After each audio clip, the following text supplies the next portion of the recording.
Hello, everyone. Welcome to Queers and Soaps. My name is Derek, and today I'm joined by Karen. Hello. And we're here to discuss what we do every week, what's happening on GH. Today we're covering the episodes that air from July 28th to August 1st, 2025. Tommy, roll the credits, and we'll get started.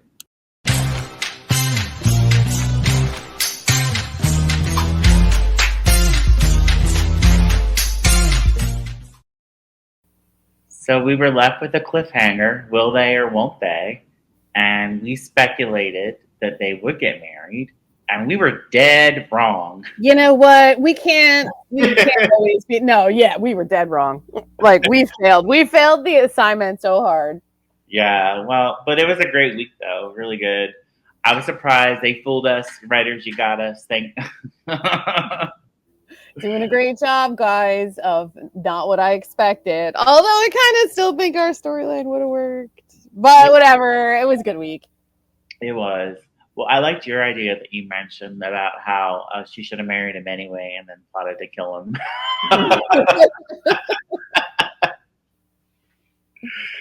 All right, so we're at the church. Willow's walking down the aisle, and it looks like this wedding's going to happen. And Lucy asks if anybody objects to the union. Nobody objects, surprisingly. Not even Nina. It's funny because, like, Drew actually did look around as if he expected. He did look around. He was like, little glance. Like, yeah. So, so they start doing their vows. Drew has some very heartfelt vows for him. I was like, oh, wow. He really does love her as much as he can. He's more obsessed Does with her. he? Or is he just He's really more obsessed with her, in my opinion. Do you think his speechwriter just wrote it for him? I mean, he's like a congressman. They're like, "Here, write my vow." Heartfelt. Listening to Drew talk about their bright future, and Willow pulls her hands away and asks him point blank if he slept with Nina. So Drew wonders where this is coming from, and he seems reluctant to get into this right now. But Willow pressures him to be honest with her. So in front of everyone, including Scout. Alexis in front of Scout. So Alexis takes Scout out of the room. I think she waited a little too long, but I think she was in shock.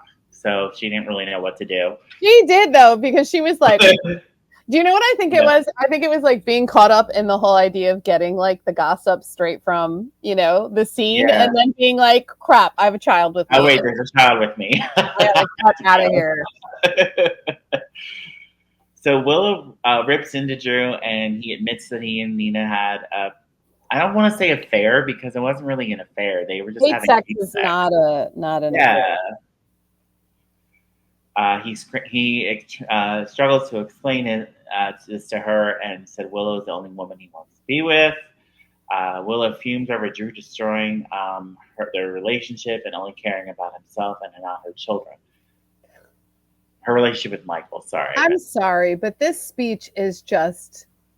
I get it. It was like her big moment, and I was impressed by the acting. But at the same time, she had that with Nina. She was like, everything is your fault, Nina. And then she gets on the altar, and then she's like, everything is Drew's fault. It's your fault. And it's like every scene, you're like, no, this is your fault.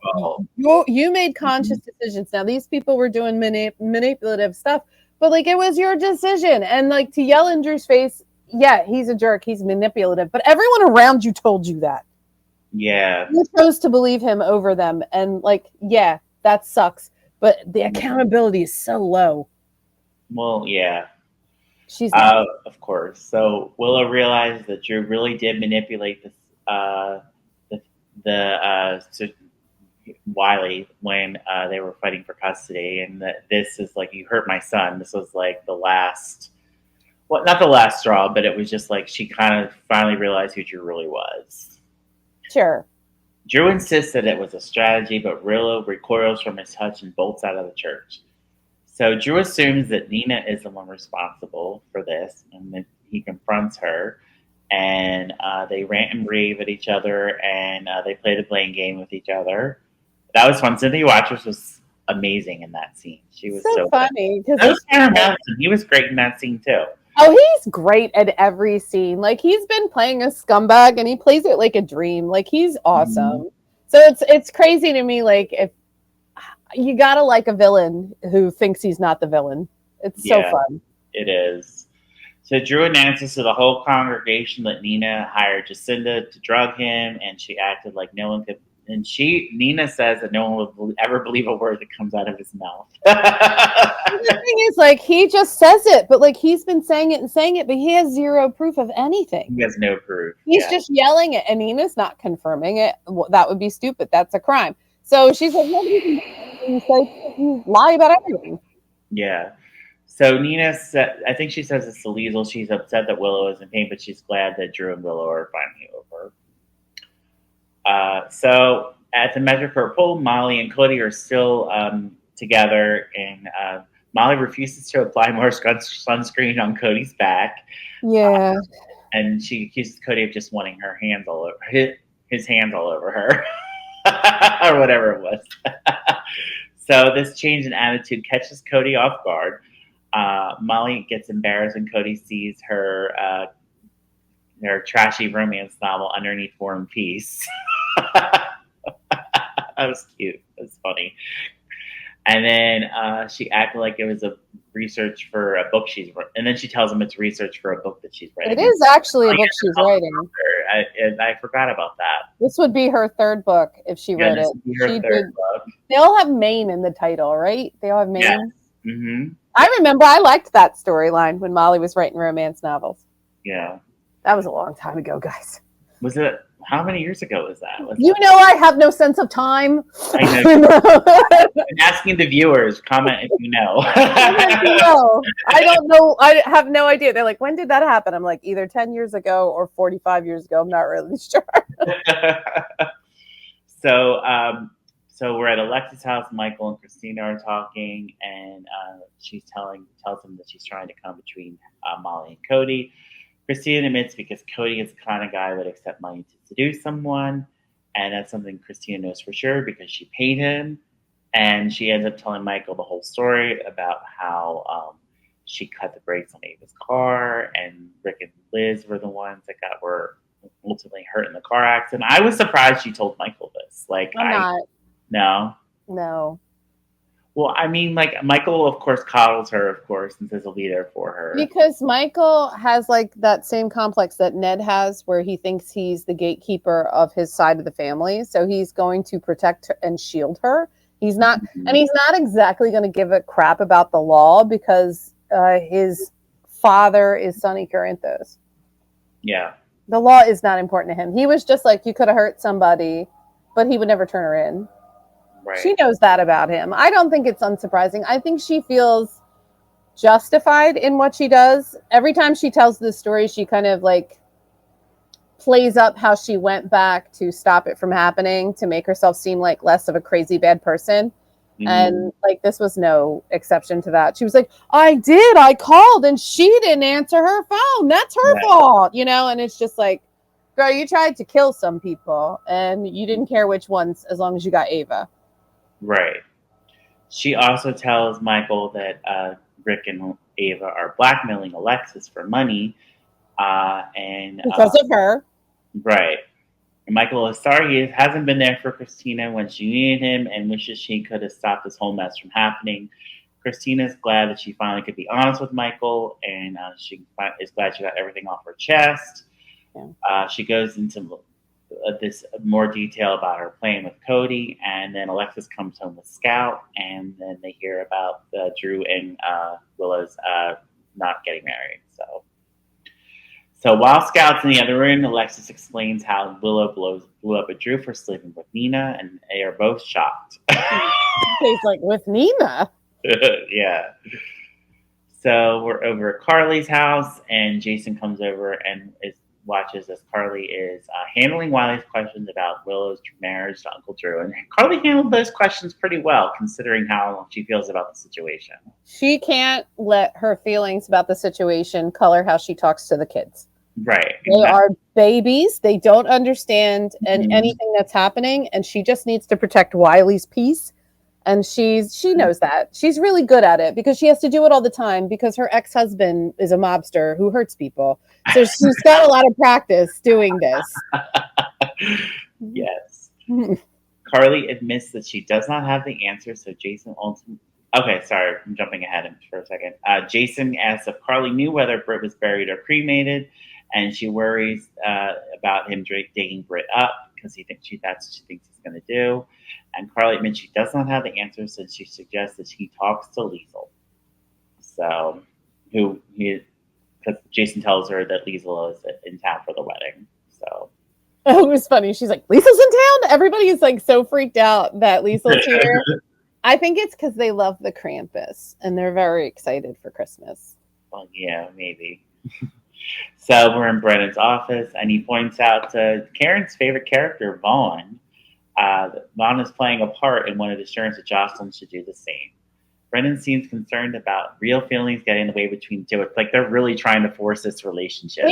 It is driving me up a wall because Brennan is like playing matchmaker between this idiot and Jocelyn. And he's like, you need to understand that you need to really sell this. Mm-hmm. And then he's like, Vaughn, leave the room. No, seriously, you really need to sell this. Why didn't he just tell them to bang? Like, bang for real. That's what he's trying to get at. He's like, you need to sell this.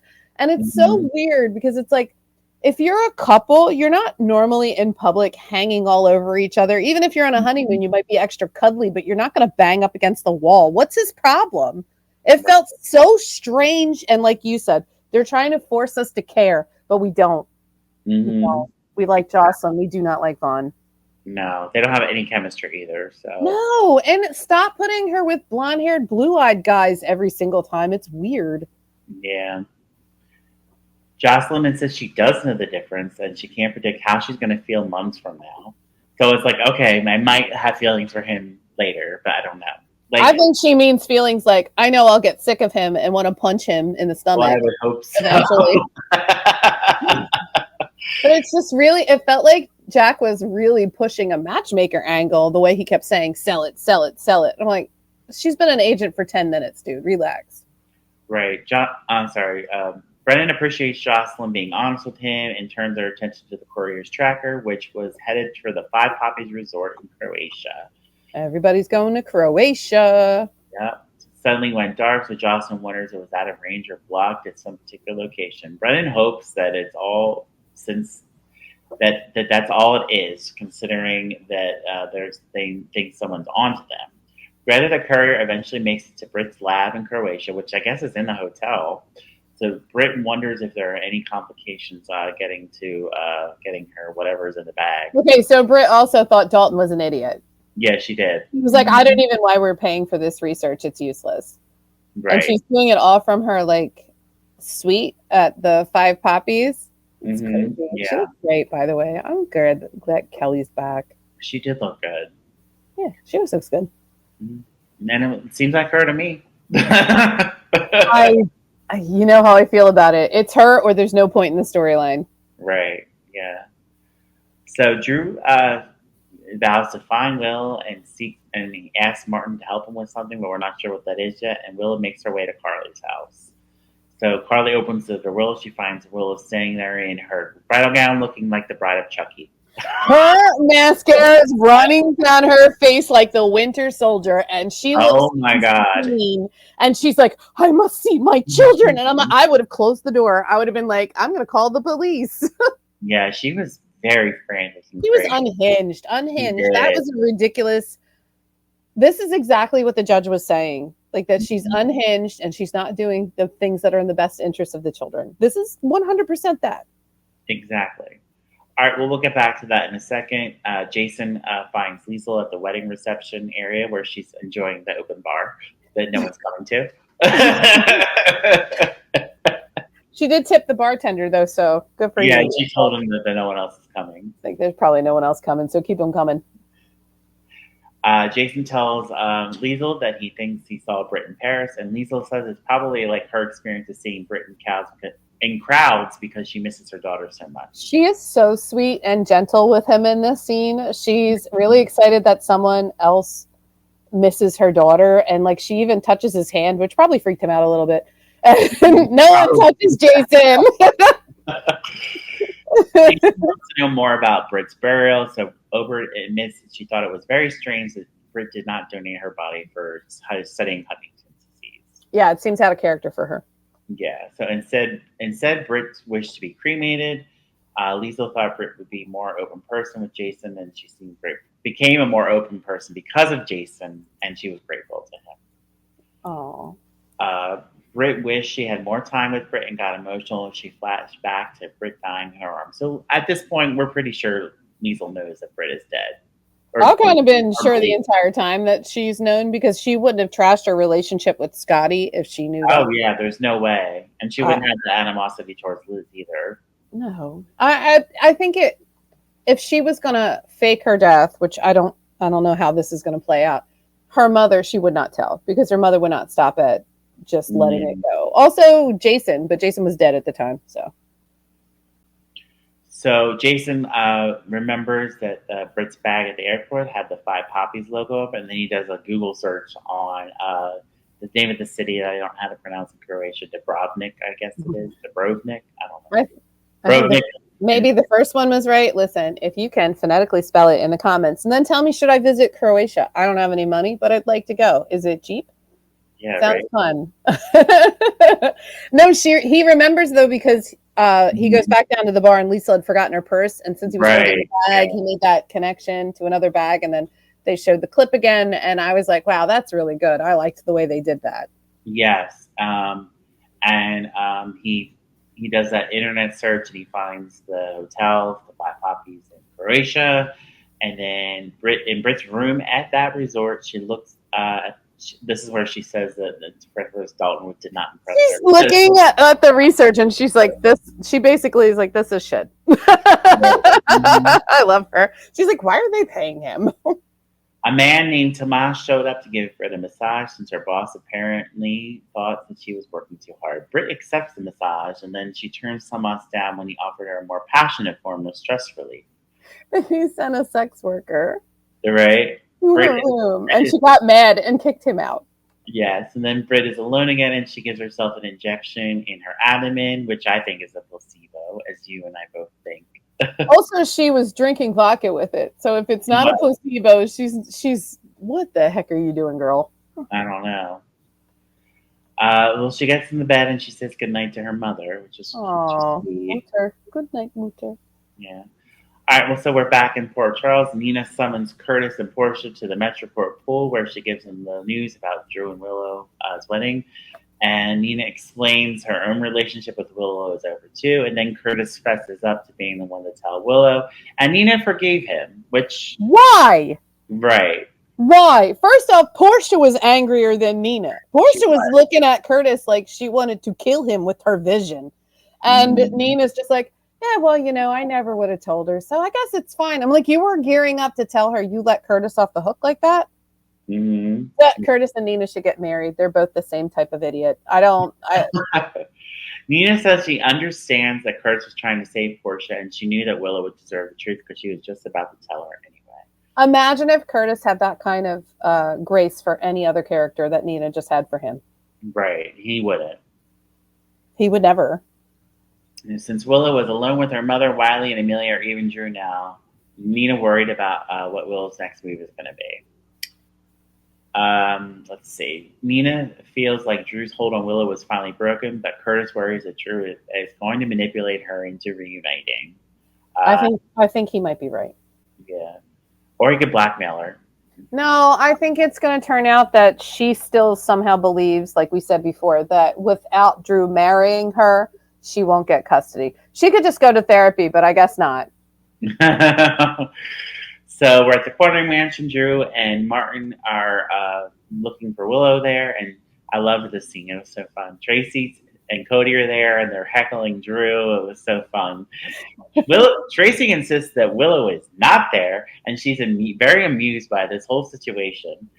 And then Cody is just as amused because he's just happy that Drew finally got what he deserved. He hates Drew. He's like, Drew is the worst kind of rich person. He cannot stand him.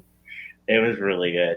The relationship between Tracy and Cody is hilarious, too, because Molly made him think that he had an irregular mole on his back, and he made Tracy check it. And that is so funny. Mm-hmm. Yeah. First, because Molly trolled him, and second, because he made it Tracy's problem. Yeah.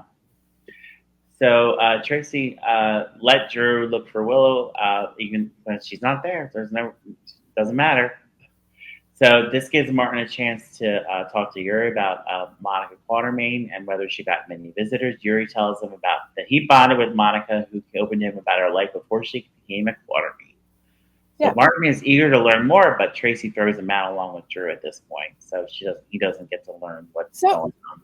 It was an interesting conversation because like Martin was kind of really slick about how he was getting the information, because Yuri was like, Dr. Quatermain has lots of friends, like saying, yeah, lots of people visit Monica. And he was kind of fishing to find out who the person from the letter was.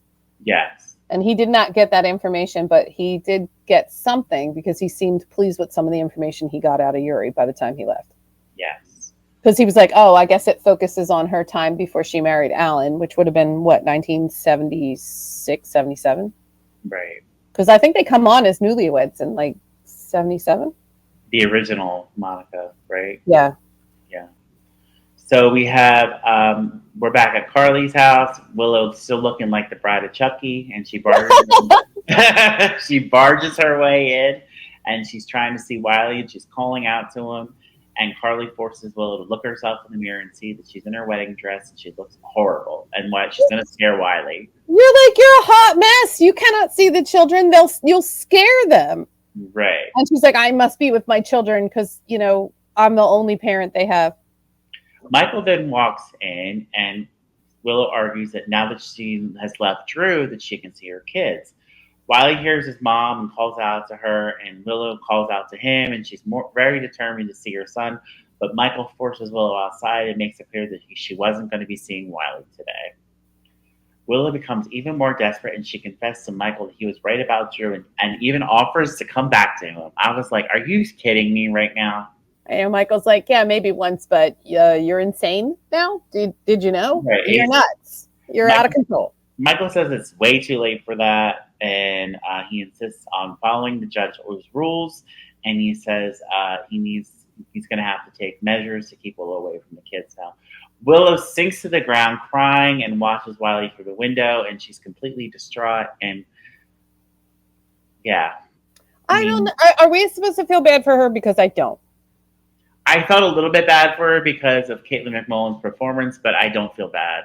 Oh, well, her performance is incredible every time. The problem is you can't feel bad for somebody who's been told a million billion times how to get custody of her kids back, and she just refuses to hear any of it. Right.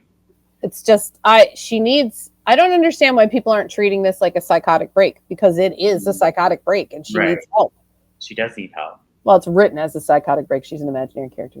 Yeah. But yeah, I know. Well, thanks to the acting, I did feel bad for Willow in that moment. But like once it continues on, I don't feel bad for her again. I don't feel bad for her at all. She could have just left, got herself together, got a psychiatrist after a month of appointments, went back to the judge and said, this is what I'm doing. Can we move the trial date up? Instead, she's a psycho. Yeah. So Rick and Elizabeth ultimately find her on the ground, and since Willow doesn't have a place to go, Liz brings her back to her place and tells her she can stay as long as she would like. Can we comment on all of the eyebrow and like eye blink conversations? Like Rick and Elizabeth were like, "What have we found? This is insane!" And then they were so sympathetic and so sweet to her, getting her out of there. They really were, yeah. Like Rick had to help her up. They took her back to Elizabeth's place. Like she was a mess. They should have took her to a psychotic hold. Yeah, she should have been taken to Ferncliff, but right to Ferncliff. You don't even get to go to Shady Brook. Straight to the big facility. Oh yeah, I forgot about Shady Brook. You don't go to the little one. You go to the Supermax crazy jail. Right. She's in Heather Weatherland. Oh my god. She's not that bad. No, she's not. She's not. It's just she needs help. Yeah. So we're back with Michael and Carly, and they explain to Wiley that Willow is upset because she didn't marry Uncle Drew as planned. Wiley worries that his mom will get in trouble with the judge, but Michael says that that's why he sent Willow away, so she wouldn't get in trouble. Carly and Michael are now alone. He gives her updates on the Nina Drew revelation, and Carly is so appalled by this, and her reaction was just so over the top, and it's everything I would expect from Carly, though. Laura Wright killed it. She really did. She did a great job. Her genuine horror was so funny. Yeah, it was really. Yeah, she did a great job in that scene, I have to say. But okay. I love Laura Wright. I kept telling you, we text. So I kept saying, I'm like, I feel like Laura Wright is the only Carly I like. I didn't like any of the other ones. And I was watching clips of like Sarah Brown. Like I was watching old Carly, and I'm like, she's mean. She's mean. Yeah. I think she slapped every character on the show at least once. That sounds about right. All right, so they talk about the judge's ruling, and Michael plans to follow through with this to avoid jeopardizing the custody agreement. Michael seems rattled about how desperate Willow has become and isn't sure he can ever let her see her children again. Would you? Nope. Would you? I think he should have called the police, because if he did, he probably would have gotten permanent custody right then. Oh, yeah, she would have been done. Yeah. The judge would have been like, oh, wow, she really didn't listen to anything I say. And judges hate when you do that. Yes. So we're back at Alexa's house. Molly comes in, and she complains about Cody and how right Christina was about him. Molly makes it clear that she is done with Cody, and she works on her new book privately, and she has a list of characters, and she changed them out, the hero ones to dumb sidekick. So I guess Cody's now the dumb sidekick instead of the hero. Yeah, and it kind of looks like the hero is like lined out to be someone a lot like TJ, to be honest. Like a better version of TJ. Aww. You miss TJ. I want TJ and Molly back together. I don't, only because of how they handled the whole grief scenario. It was just like Molly was constantly being told the way she grieved was wrong, and I feel like that's a really hard thing to come back from. Yeah. Do I think they could do it? Yeah, if they had done it, they had taken the time. Maybe. Well, TJ would have to take ownership that he was wrong to tell Molly how to grieve like that. Yeah, I don't think it's not about right or wrong. It was just about him deciding what her right or wrong was and then punishing her for it. Yeah. Which was tough. And obviously that's a writing choice because they wanted them to break up. But I do miss TJ a lot. Yeah. And we need doctors at the hospital. Yeah. So we have, we're at Curtis's office. Stella wants answers about why Trina and Kai broke up. She's being nosy, but she doesn't understand. And Curtis can't tell her anything because he knows that Stella's going to be doing some matchmaking reunion plans, and so he tells her he needs to stay out of it. And she's like, well, if you're not going to do it, I'm still going to do it. And he's like, why can't you stay out of it? And she's just can't help herself. That's the one bad quality about Stella, is her need to like meddle in areas where she should just leave it alone. Yeah. I wonder where Curtis got that from. So Willow comes to the Quartermaine mansion, and she's there to apologize for her behavior, and she's trying to make a plea with Michael instead of demands. Michael eventually brings up Willow's visit to Germany and swears that he never knew that she was there. So Willow didn't get why the receptionist would lie, and then they put it together that Drew must have sabotaged this visit in order to compromise custody with Michael. Mm-hmm. So now Willow and Michael are finally in the room together, and she hoped they would find common ground, but Michael insists that he's sticking with the judge's ruling. And she's done nothing. She's changed nothing. She just, she went home. Well, she went to Elizabeth. She went to sleep. She got some clothes from Nina and yelled at her. And then she went over to see Michael, and she's like, I'm fine now. Give me the kids. Right. And that's what she keeps saying. And he keeps seeing her, and he's like, you've done none of the work. Yeah, you need to get yourself checked into her. And she's like, they're my children. Why would you're going to regret keeping me away from my children? And I'm like, we're getting into Vaughn territory where she's just repeating the same lines over and over again now. Yes. He, like you said, Willow clearly needs to heal before she can become a good mom again, as he points out. Willow can't see things from Michael's perspective, as you said, so she warns him that she will never forget this and stomps off. I'll never forget this, that I did nothing, and none of this is my responsibility. Give me my children. Just don't care about it. Like, she's really putting 110% into this acting, and it's just like this character is just insufferable. There's nothing sympathetic about her. I don't care. Sadly. Yeah. So we're at home, and Anna pushes for dog schedule meeting later, and Emma is busy prepping for Professor Dalton stuff, and which leaves her grandmother very concerned. Gio is also there and has an awkward encounter with Dante, who's there because Anna asked him to be there for police business. Gio and Emma take off with Outback, and Dante and Anna discuss the footage that put the woman Jocelyn was tracking at the Metro Court, which is where Dalton is staying. Mm-hmm. So Anna is sure of the connection and worries that Emma might stumble upon this high security operation and could get her killed. Anna needs info on what Dalton is up to, and Dante agrees to keep digging for her. So we're back to Vaughn, and Jocelyn. As they continue to pose as romantic partners, and their conversation is about WSB business. The tracker has gone dark before the signal comes back 3 hours later, so Jocelyn and Vaughn consider what this might mean. It is possible that the tracker was in the area that was blocked, and it is also possible the tracker was found and eventually turned back on to draw out who is monitoring these things. Okay. I don't care.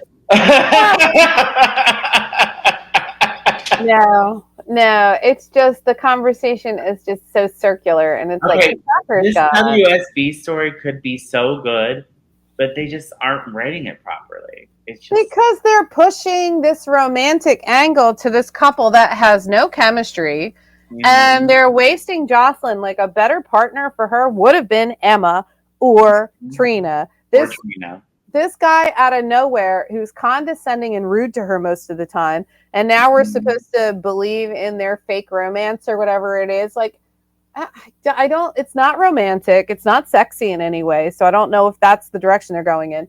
And if it's like a cool spy thing, it doesn't feel cool or spy-like. And later on, when Brennan cancels what they're doing now and wants to send them to the Five Poppies, the only one who's making any sense in that conversation is Jocelyn, when she's like, I can't just leave and dump everything and go here. Yeah. And he's like, you're an agent, you can. I'm like, yeah, you're an agent who has a backstory they need to maintain. You can't just leave school and leave all these things. What if things change and you need to be back in the position you are at PCU and you've burned all your bridges? It doesn't make any sense. Yeah. And it just really feels like Jack is trying to push the pair together. And I'm like, why? What is Vaughn to Brennan? That's the only mystery here. Mm-hmm. So what is that? Right. So Carly spies Jocelyn with Vaughn, and she wants to talk about private.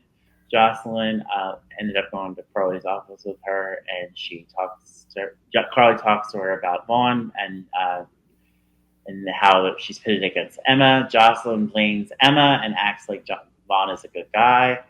Jocelyn also indicates that they were not exclusive, and this is just casual romance, and that's exactly what she just needed after the year she had after losing Jax. Yeah, because Carly's like, number one, he's causing drama between you and Emma. That's weird.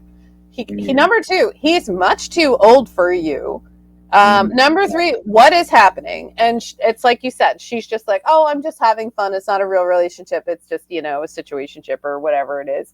Friends with benefits, not friends with benefits. I don't care. She's just having fun with this blonde guy. And I guess Carly buys it, but I don't know how long this is going to hold out. Carly's not stupid. Yeah. And they're not being smart about a lot of this. Yeah, so Michael fills Carly in on Willow's latest outburst, and he worries that she might never be well enough to see her children again. Considering she won't even go find out if she's okay, she just keeps pushing on. Right. I agree with Michael.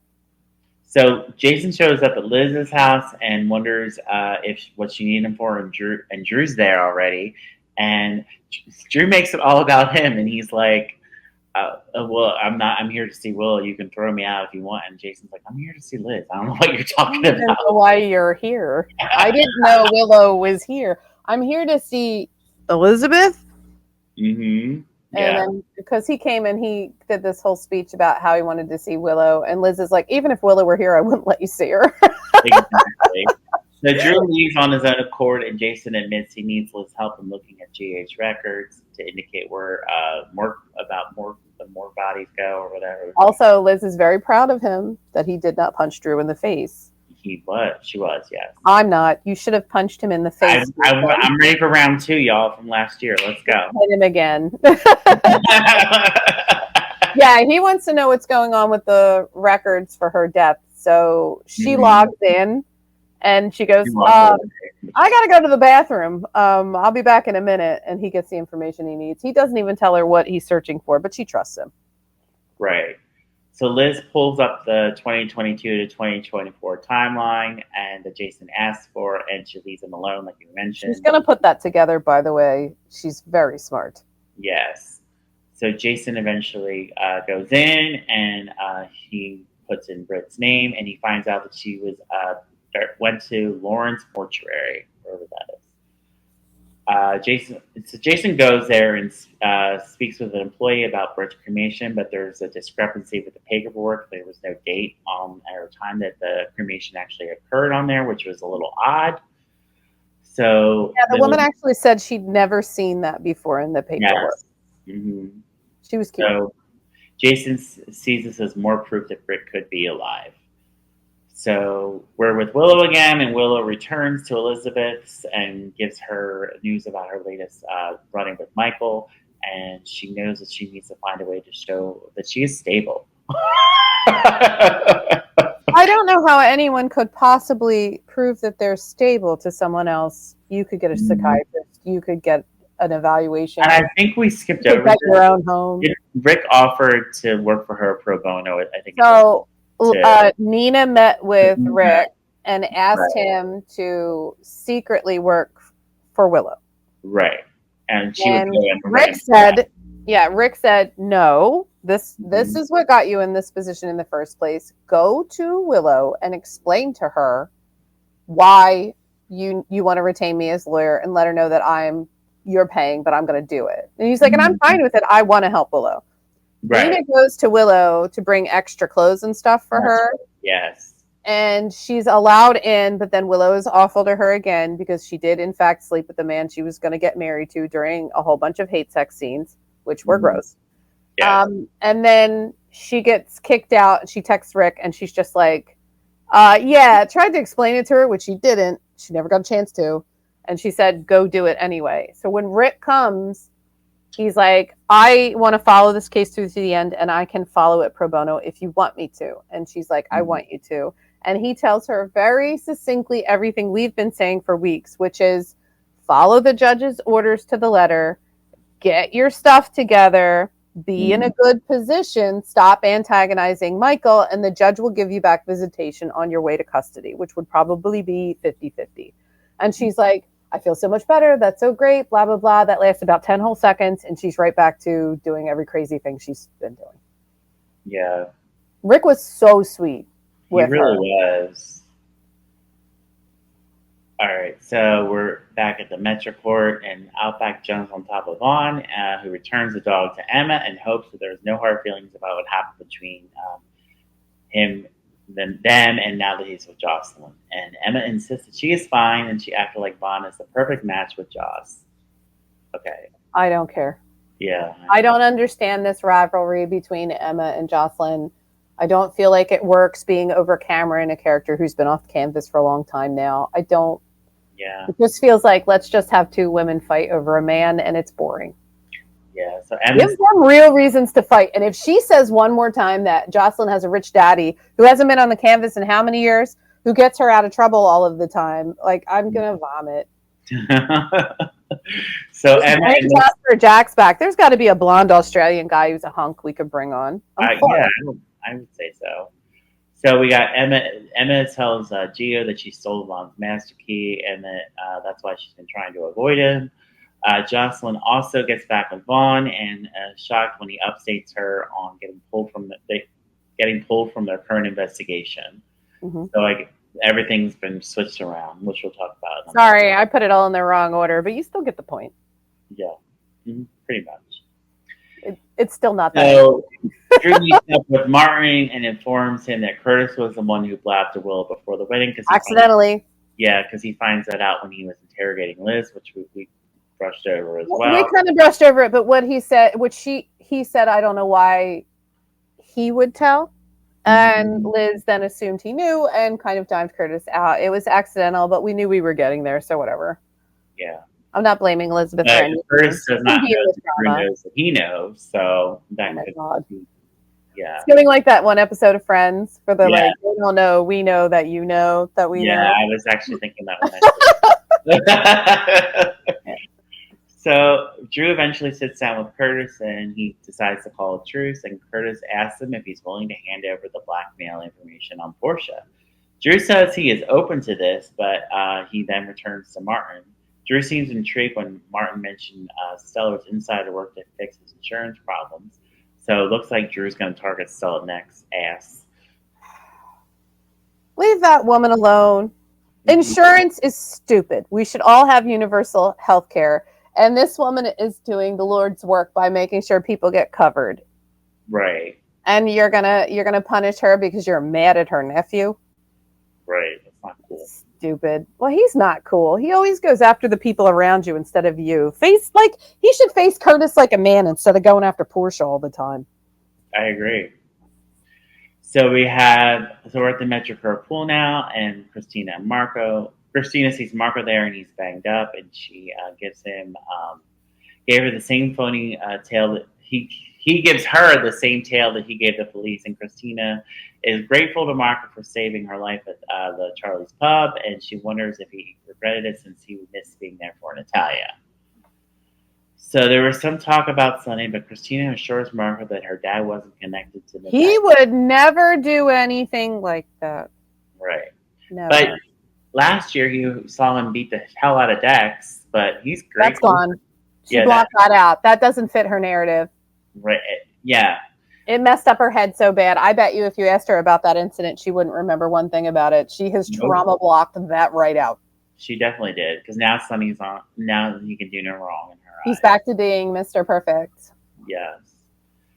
So I loved this scene. Lucas seeks Felicia's advice on handling Sonny, and he asks her how his mother handled Sonny all those years. With indifference. Yes, pretty much. I actually really love the way that Felicia handled that. She was like, don't let Sonny take any family members away from you just because you're trying to not hate Sonny openly. Just hate him openly. Do your thing. Right. And she said, just don't let Sonny get in the way of his personal relationships as well. Yep. Yeah. Don't let him ruin the relationship you have with Carly, because you need to understand that when it comes down to it, her default is to protect and defend Sonny. So don't get into it with her. Let it go. Right. And I know that's going to be hard for him because he's Bobby's son. Bobby and Tony. So Sonny insisted that Sidwell is the dangerous one, and because he's with Alexis in their office and they're talking, and she meets with Sonny. Eating carrot cake the entire time because Suzanne brought him a piece of carrot cake. That was a very Maurice Bernard scene, and he did a really cute job with it. Right. So Sonny insists that Sidwell is the dangerous one, and Christina dropped a hint about Christina following in his footsteps, and Sonny's like, "What do you mean?" He goes, well, Alexis quickly covers, but Sonny's still a little puzzled over Alexis's blunder. He's like, she's fine now, and like it's almost like a flashback to all the evil crap she's been doing since he first thought she was unhinged. It's like she's more unhinged now. She's just quiet about it. Yeah. And then we have Lucas crossing paths with Sonny at the pool, and he hints that someone should tell Christina about Sonny abducting Marco, but I don't think that's going to make any difference. She won't believe it. She won't believe it. Yeah. Marco doesn't want that smoke anyway. He wants to be left alone so he can Sonny talk. tells Lucas to do what he has to do, though, but Christina ain't going to believe it. So Dante is talking to Danny at the pool as well, and he shows her a picture of Greta the courier, and Danny remembers her as the big tipper that Jocelyn told him about. Dante realized that Jocelyn was also at the pool that day when Professor Dalton grabbed the backpack from the woman. So Dante is at the pool, still at the pool, and he watches Emma's flirty attempts to butter up Dalton, and Outback's nearby as well. And Emma eventually talks to Gio about a big lecture Dalton was planning. While Dalton is speaking at the event, Emma wants to use a stolen lab master key to break into the lab. Gio insists that he do it on his own since he'd raised suspicions if Dante's student wasn't Dalton, not Dante. I don't know why I keep saying Dante. Yeah, because Gio keeps making the point that she's convincing Dalton that she's like the best student, the one who's most in love with his lectures and learning, and then she's not going to show up for the big lecture she helped do the slides for. Yeah. She was like, I'll go look, and you go to the lecture. So there's also a good scene with Anna and Jason. Anna actually believes that Jason could be right about Britt being alive, and I'm glad he went to her because she's the one that would, believe Jason. She's the one that they trust each other. Right, and Anna advises him not to. Well, she's not going to be joining him, but she advised against tracking Britt down since it could be disrespecting her wishes because she thinks that maybe she faked her death to keep her family from grieving. Yeah, because she has Huntington's disease, which is a horrific progressive disease, and eventually she would lose the ability to do most things. Just slowly, you get entombed in your body. So Anna's thinking, like, if she went through all of this trouble to fake her death, and him going after her and forcing her back into everyone's lives could be exactly the opposite of what she wants, which I thought was really an awesome thing to say. I agree. I really like that scene. I loved it. And I also really like the scenes between them. It's a shame they kind of backed off that idea. But them as besties really works for me. I wish he would quit working for Sonny and then they could work together a little bit more. Oh, yeah. That'd be cool. So Vaughn and Jocelyn are digging around. Sorry. They're going to be digging around the 5 poppies and they're giving fake names and wedding rings. They're going to pose as newlyweds, blah, blah, blah, blah. Jocelyn worries about how it would look if she suddenly bailed on being Dalton's assistant, but Brennan doesn't think it's a big deal. Really? Because it is. And he's so obsessed with her maintaining her cover, and he's going to give her a big giant hit to her cover. Yeah. He acts more like a DVX agent than he does a WSB agent sometimes. Brennan is adamant that this mission is important, that people could die. So you must kiss. Yes. Kiss. You must really pull this off. This trip is supposed to last 2 weeks, but Brennan says it might be extended if necessary. And she has to come up with her own cover story, which is, again, ridiculous. But they were like, oh, who could you help in Australia? And she says, oh, a friend of my mom's. She could have said her Uncle Jerry. That would have been fun, just for the reference. That would have been fun. Yeah. Although Carly would have been like, there's no way in hell you're going to go help your uncle. He's a crazy person. I get it. But it would say her grandmother's friend or something. No, her grandmother's friend, Lady Jane's friend. Right. Mm-hmm. Yeah. Old school. So we're at the back of the 5 poppies. Britt wants to take her car out to a fancy dinner, and this man named Pascal says this is not a good idea and points out that Britt's a terrible driver. Britt's a terrible driver, yeah. Apparently she hit a donkey. There's a whole bunch of... I need to hear all these stories now. I need the backstory. It was so funny because they even have a flashback of her being a crappy driver with Jason, and it is so funny, the continuity on that. Yes. I love her. And Britt is going to have a driver take her, but Pascal insists that he thinks they will not let her. Better idea that she remains there with considering her medical condition. So there's clearly someone behind the scenes in charge, and this person would prefer that Britt stays where she is. It's also a guy because they constantly refer to him as he, like with the emphasis. Britt thinks that she pissed him off with her Paris trip and wonders if she was just supposed to stay cooped up until Greta came back with more data. Pascal assures Britt that he will pass this message along, that she needs to get out, but since Pascal is the hotel manager, he can't make any promises. So Jason actually calls and books a room with Pascal, and here's Britt complaining about not being able to leave. She's like screaming, and he recognizes her voice.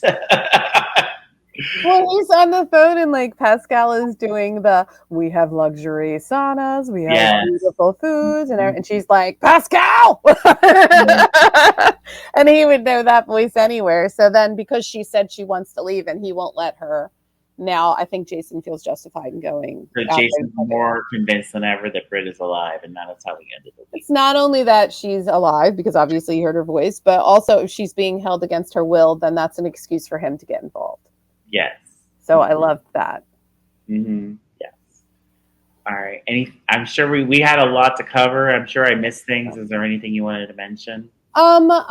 I really like the interpersonal stuff this week. Dante and Danny, we forget that they were basically father and son for a couple years. And when he asked Danny a bunch of questions, Danny answered like a detective. He remembered every detail about everything, from the bag being not fancy enough to go with the lady in her super expensive heels, to the $50 tip, to Jocelyn being there, to all this information that he just rattled off. Dante had that moment where he's like, "You remind me of Sam." And that was very sweet. I love the connective tissue on that. But I was like, immediately, I'm like, he answered like a cop. Is he going to become a cop? Like, he's doing it. Not that anyone who's the son of Jason should become a cop, but what are you going to do? We also saw Tet Maxie, and we saw Brooklyn and Lulu, and they had their usual argument. Same argument. No progress in it. Maxie just feeling like a ping pong ball between these two idiot women who need to really get it together. But every time you see Brooklyn, she is sad and upset about what happened, and Lulu's not letting it go. We also had a conversation this week about Rocco, right? Was it Rocco and Laura? Yes. Rocco went to Laura and was just like, why can't they leave me alone and let me get to know Lisa? Because she told me stories about when Britt had me as a baby, and I don't know, something about peas or whatever. I don't care.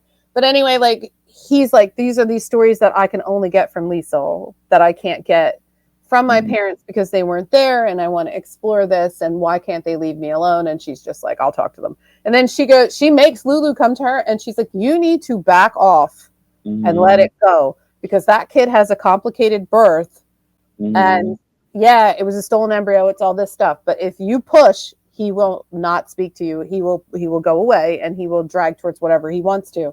And it kind of indirectly reminds you of the entire Nicholas storyline, where she had to deal with the fact that she was assaulted. She was kidnapped and assaulted, had a baby against her will, had to leave the baby behind. And when they found out about Nicholas when he was older, everyone treated Laura like she was a jerk for going through the trauma she went through to have Nicholas. Yeah. And it was horrific. If you go back and watch the scenes, Lucky is a monster in those scenes, and mostly because he's a child. Same around Rocco. It kind of has the same feeling of victim blaming that this has. And even in those scenes, like, Luke had to be like, you need to calm down and listen to what your mother has to say. But they go after the mother like she did it on purpose. She was kidnapped and assaulted. And you and I also had an interesting conversation about Rocco. He's looking for bonus parents. Because Lulu was in the coma for 4 years, and he lost Sam. So Rocco's looking for another mother figure. So I think he is. I also think that he's at that age where he's trying to really figure out who he is as a person. And now all these big chunks are being connected that he had no access to before, and he's got to figure out how to put them together. And I know everyone's like, well, the situation with Britt was horrific, and it was. She stole that embryo. But he's not going to understand it from that point of view. He's a kid. Right. And also, Brooklyn met with Rocco, and he, thanked her for leaving the file out, even though Brooklyn never meant for him to see it. And she tells him that. He's like, I don't care. I like it anyway, because this is what I wanted to do, and they might not have never told me if it weren't for you. So in this situation where she felt bad, the victim in this scenario is actually like appreciative, because he might never have learned this piece of his own history. Right. It's kind of like how Gia was appreciative of Lulu for getting the secret out. Gia is dramatic Cirillo. I don't know what to tell you. They're all like that. I loved the way it is a weird scenario. It's a very complicated. It's messy. I like it. It's very soaps. I don't like the way. Sometimes I don't like the way Brooklyn gets treated in a lot of this, because it really does feel like they're telling you that you should not have the baby if you don't want to keep it. And that's kind of a nasty message to put out there, I guess. But it's a soap. What am I going to do? I got to roll with it. But I did like that with Rocco. I also liked how he was like, I liked Liesel and I want to see her again and I'm going to see her again. Yeah. And also Liesel is like not Brit. She's not the one who did it. She's the one who thought she had a grandchild and then had that taken away from her. It's a different scenario. It's just that Liesel's also insane and does crazy stuff like keep you prisoner in a cabin sometimes. Right. All right. Well, I guess we'll head over to Patreon. Karen and I are going to discuss some speculation, and we have a clip of the week to watch. So the nominees this week are Willow doesn't marry Drew and confronts him. Willow tries to see her kids. Liesel and Jason reunite, and Tracy and Cody heckle Drew. I thought you were going to be like, Willow does this, then Willow does this, then Willow does this. The whole algorithm was just going to be like Willow on a rampage of mental anguish because that was literally the whole week. That was the whole week, yes. Oh, I also want to mention a couple anniversaries this week. Ooh. So it's been 28 years as of August 1st that Rebecca Hurst has debuted as Liz. So happy 28 years to her. Also, on August 2nd, 1977, Ken Shriner debuted as Scott Baldwin. So happy 48 years to Ken. Come back, Ken. We can't wait for you. Come back. All right. Well, we'll see you next time. Thank you so much for joining us. Bye. Bye.